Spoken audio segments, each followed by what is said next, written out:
এ যেন প্রযুক্তি আর ঐতিহ্যের এক অভূতপূর্ব মিশেল। হারিয়ে যাওয়া ঐতিহ্যকে ফিরিয়ে আনতে কাঠের ঢেকির সঙ্গে বৈদ্যুতিক মোটর ও সার্কিট ব্রেকার যুক্ত করে তৈরি করা হয়েছে ইলেকট্রনিক ঢেকি, যেখানে প্রতিদিন উৎপাদন হচ্ছে স্বাস্থ্যসম্মত ঢেকি ছাটা লাল চাল। ডাক্তার রামপদ সরকার আমাকে আমন চাল খাইতে বলে।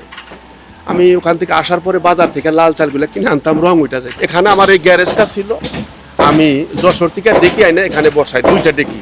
মানিকগঞ্জের ঘিওর উপজেলার কুন্দুরিয়া গ্রামের আক্তার হোসেনের উদ্যোগ তাকে এনে দিয়েছে ব্যবসায়িক সাফল্য। পাশাপাশি কর্মসংস্থান হয়েছে স্থানীয় 3 নারী সহ 4 জনের। নিয়মিত আয় করে এখন তারা পরিবারে সচ্ছলতা ফিরিয়ে আনছেন।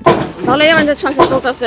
খুব গরিব ছিলাম, এখন আমরা খাওয়ার কষ্ট হয়েছে, এখন আমাদের একবার সংসার ভালোভাবে চলে। ঘিওরের কুন্দুরিয়ার অবাক মার্কেটে গড়ে তোলা এই ঢেকি ঘরে সারাদিন চলে চাল ভাঙানোর কাজ। আমন ধানের ভাওয়াইলা, দিঘা, ডাপো এবং আউশ ধানের কালোমানিক জাতের ধান থেকে উৎপাদন করা হয় লাল চাল। স্বাস্থ্য সচেতন মানুষের কাছে বাড়ছে এর চাহিদা। জেলার গণ্ডি পেরিয়ে এখন দেশের 50টিরও বেশি জেলায় পৌঁছাচ্ছে এই চাল। তো এখন ভালো চাহিদা চাউলের, ডাক্তাররা প্রেসক্রিপশন করে ওই হিসাবে তারা রোগীরাও আসে, ভালো উপকার পায়।